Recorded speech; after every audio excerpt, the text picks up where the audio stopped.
Word use कर रहे हो spiritual connection, what do you mean by that? क्या, what is the concept that you have god of god in your mind? Is god someone like you? मतलब इंसान के जैसा है? कैसा है भगवान? मतलब कहाँ है भगवान? सर एक स्पिरिचुअल कनेक्शन बन गया, what ever that means.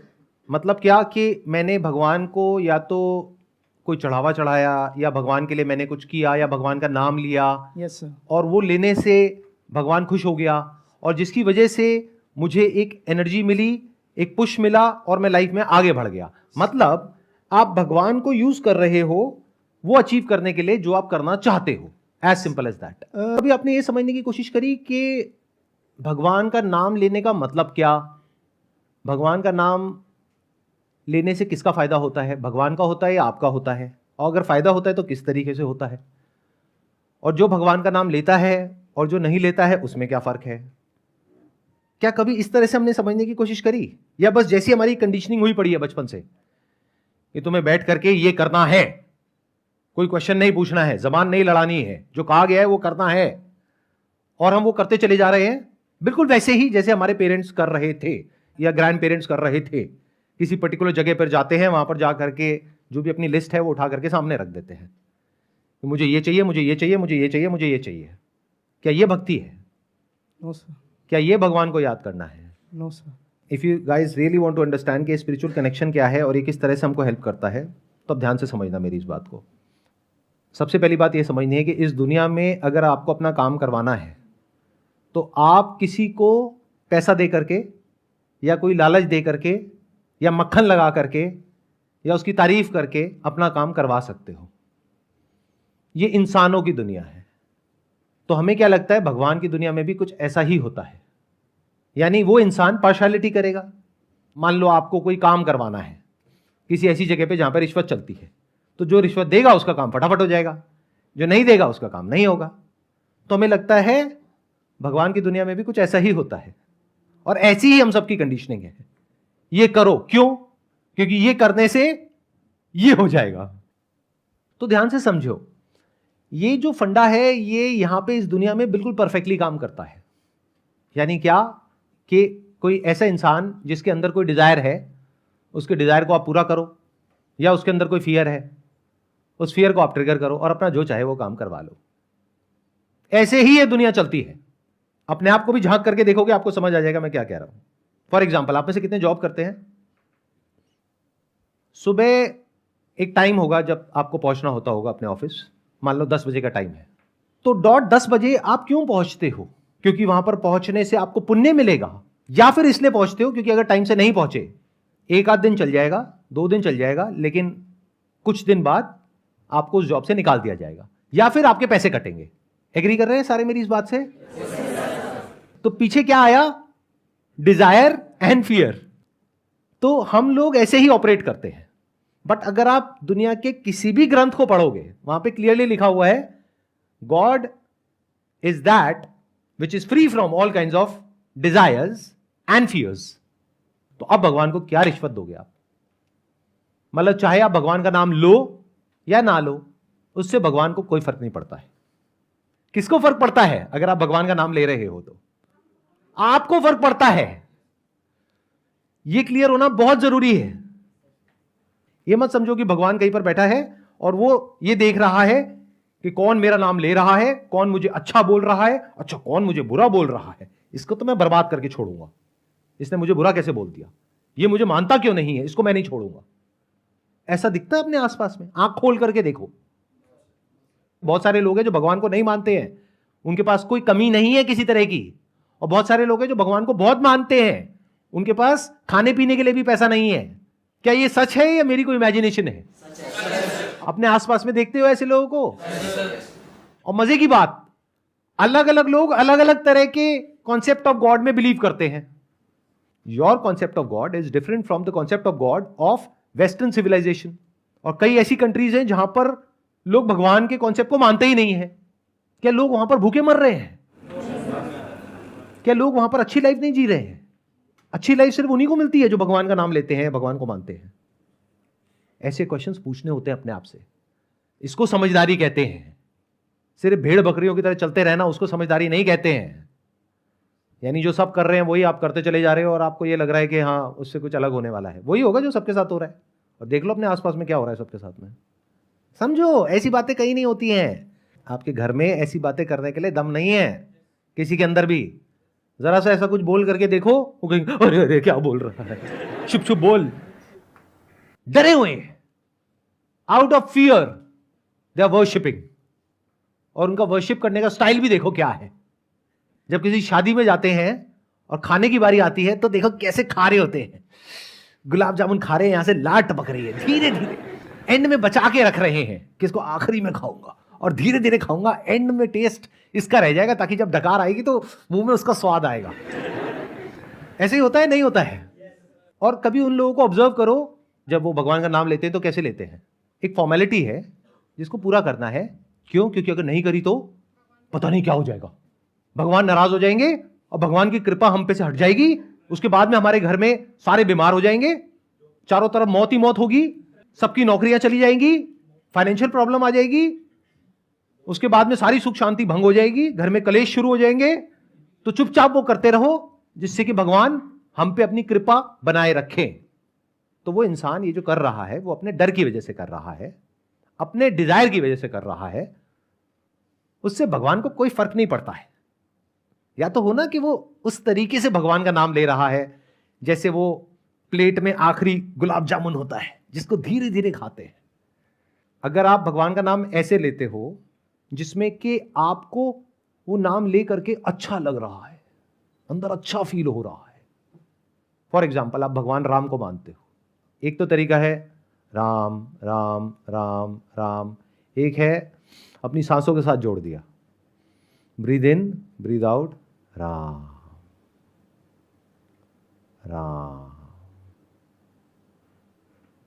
Ram. थोड़ी देर में वो नाम भी डिजॉल्व हो जाता है, फिर आपकी सांसों में, उस नाम में, आप में कोई फर्क नहीं रह जाता है। इससे किसको फायदा होता है? भगवान राम को या आपको? इतनी सी बात समझ जाओ।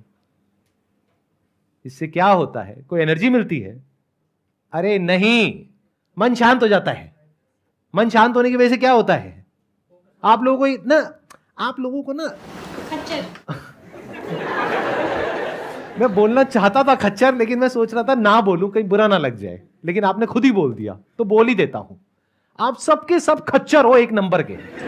आप सबको यह लगता है कि इस दुनिया में कुछ भी अचीव करना है तो उसके लिए बहुत एनर्जी चाहिए और बहुत मेहनत करनी पड़ेगी। वो एनर्जी आ गई तो पता नहीं क्या हो जाएगा। एनर्जी से क्या होता है? कभी अपने अंदर झांक करके देखा है? एनर्जी जितनी चाहिए अगर उससे ज्यादा आ जाती है तो माइंड अनस्टेबल हो जाता है। जब जरूरत से ज्यादा आप एक्साइटेड होते हो तो आपकी सोचने समझने की जो शक्ति है वो खत्म हो जाती है। दुनिया जहान के जितने उल्टे काम आपने करे हैं या जो भी गलतियां करी है वो ज्यादा एनर्जी की वजह से करी है, कम एनर्जी की वजह से नहीं करी है। कम एनर्जी में तो आप जा करके बिस्तर पे पड़ जाते हो, सो जाते हो, कुछ करते ही नहीं हो। बट जब एनर्जी ज्यादा आ जाती है, यानी यूट्यूब पर किसी इन्फ्लुएंसर की वीडियो देखी, ये करो, ये करने से ये हो जाएगा, वो हो जाएगा, वो हो जाएगा, वो हो जाएगा, वो हो जाएगा, उसके बाद में आपको आना है, हमारा एक कोर्स ज्वाइन करना है, उसके बाद में अगला लखपति, अगला करोड़पति आप ही हो। आपको कुछ ऐसे सीक्रेट्स मिलेंगे जिसके बाद में आपकी जिंदगी बदल जाएगी। देखो इन लोगों की बदली है, और वहां पे 10 गधे खड़े हैं, वो आकर के बोल रहे हैं हाँ जी हमारी भी बदल गई, हमारी भी बदल गई, हमारी भी बदल गई, आकर के बोल रहे हैं। और आप उनको देखो और आपके अंदर एनर्जी आ गई, और वो एनर्जी ने आपको बर्बाद कर दिया। अच्छा खासा कोई काम कर रहे थे, उस काम को भी छोड़ दिया, बेकार के चक्रों में पड़ गए, अब बन गए धोबी के कुत्ते, ना घर के ना घाट के। एनर्जी जब ज्यादा होती है तो आप फड़फड़ाने लग जाते हो। सबसे ज्यादा एनर्जी कब होती है हमारे अंदर? 13, 14 साल, 15 साल, 16 साल। सबसे ज्यादा रायता वहीं पे बच्चे फैला रहे होते हैं। मैं ठीक कह रहा हूं, गलत कह रहा हूं? माइंड में इतनी एनर्जी आई हुई है जिसका उनको पता ही नहीं है क्या करें, तो कुछ भी उल्टे सीधे काम कर रहे हैं उस एनर्जी को बाहर निकालने के लिए। तो एनर्जी का क्या करोगे? आपको एनर्जी चाहिए ही नहीं है, जितनी चाहिए उतनी है आपके पास में। अरे ज्यादा एनर्जी चाहिए, एक दो चाय कॉफी पी लो, आ गई एनर्जी। और एनर्जी चाहिए, एक और पी लो, आ गई एनर्जी। तो एनर्जी के लिए भगवान का नाम क्यों ले रहे हो? भगवान का नाम लिया जाता है मन को शांत करने के लिए।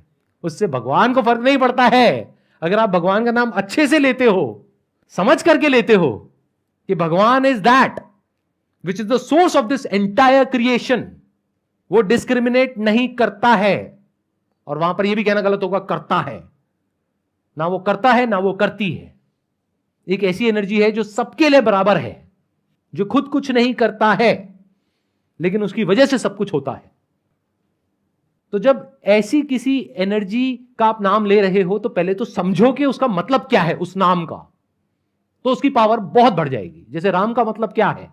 राम मतलब वो जो कण कण में रमा हुआ है, that which is there everywhere in everything and everyone.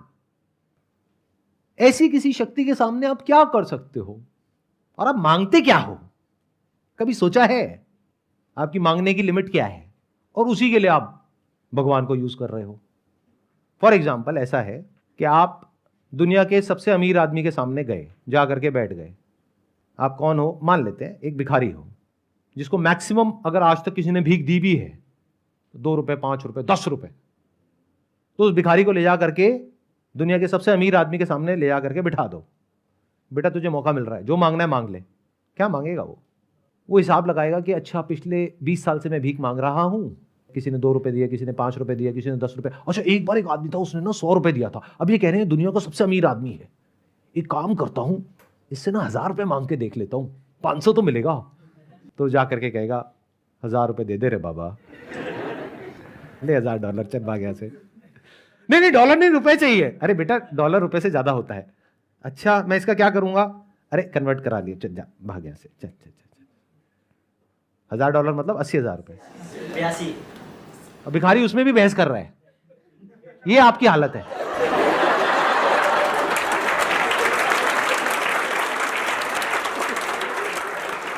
तो मान लेते हैं कि कोई बहुत समझदार इंसान है, वो क्या करेगा अगर उसको मौका ऐसा मिल गया कि ये दुनिया के सबसे अमीर आदमी है, तुम जो चाहे उनसे मांग सकते हो। वो पता है क्या बोलेगा वहां पे जाकर के? कहेगा मैं आपसे क्या मांगू, जो आप दे सकते हो वो दे दो। अब क्या होगा? वो जो दुनिया का सबसे अमीर आदमी है वो कहेगा ये क्या बोल दिया इसने, जो दे सकते हो वो दे दो। और पूरा मीडिया वहां पर है, वो देख रहा है, भाई मैं कितना दे सकता हूं, मेरे पास में है $200 बिलियन, चल $1 बिलियन तेरा हुआ। समझे मैंने क्या कहा? ऐसे करो भगवान की पूजा। अगर अपने मन को शांत करना है तो भगवान को बोलो, हे भगवान मुझे सही डायरेक्शन दिखाओ लाइफ में, जो मेरे लिए सही है वो करो, वो नहीं जो मैं चाहता हूं। इसको बोलते हैं complete surrender. This is real भक्ति, जिसका कहीं कोई नामो निशान नहीं है। यहां पर कोई डर नहीं है, क्योंकि करना तो आपको ही है जिंदगी में, जो भी करना है। इस सच को देख लो, भगवान ने आपका ठेका नहीं लिया है। भगवान के लिए सब बराबर हैं। तो किसी पर्टिकुलर इंसान के कुछ भी करने से या ना करने से उसको कोई फर्क नहीं पड़ता है। तो भगवान का नाम लेने का मतलब क्या? कि हे भगवान मुझे सद्बुद्धि दो। जैसे गायत्री मंत्र है, अगर उसको आप पढ़ रहे हो तो पहले समझो वहां पर क्या कहा गया है। धियो यो नः प्रचोदयात। इसका मतलब क्या? कि मेरी बुद्धि को इस लायक बनाओ कि मैं सच को देख सकूं, समझ सकूं। और यह मत समझना कि भगवान आपकी इस प्रेयर को सुन करके आपको जवाब दे देगा। अगर ऐसा कुछ हो रहा है तो वो आपकी अपनी ही इल्यूजन्स है। यानी सपने में आपने भगवान को देखा, वैसे भगवान को जैसे आप बचपन से देखते आए हो टीवी में या अपने घर वालों से सुनते आए हो, तो वो आपने देखा या उसकी कोई आवाज सुनी और आपको लग रहा है कि भगवान ने मुझसे बात करी। ये सब आपकी अपनी इमेजिनेशंस है। तो क्या हो रहा है एक्चुअल में, आप ध्यान से समझोगे तो आप अपने आप को अगर पूरी तरह से सरेंडर कर सकते हो, फिर चाहे किसी नाम के थ्रू या बिना किसी नाम के, किसी फॉर्म के थ्रू या बिना किसी फॉर्म के, बदले में बिना कुछ भी एक्सपेक्ट किए और बिना किसी डर के, तो ये जो आप कर रहे हो उसका बहुत बड़ा बेनिफिट है। लेकिन बेनिफिट उस वे में नहीं है जैसा आपको लग रहा है। बेनिफिट इस वे में है कि कुछ देर के लिए आपका मन शांत हो जाएगा, और शांत मन से जब आप कोई फैसला करोगे, चाहे कुछ करने का चाहे नहीं करने का, चाहे किसी के साथ रहने का या किसी को छोड़ने का, there is a strong possibility कि वो फैसला सही होगा। ज्यादा एक्साइटेड होकर के यानी ज्यादा एनर्जी के साथ में कोई डिसीजन लोगे वो गलत होगा। डर करके या कम एनर्जी के साथ में कोई एक्शन लोगे वो भी गलत होगा। तो आप एक बैलेंस्ड स्टेट ऑफ माइंड में आ जाते हो थ्रू भक्ति।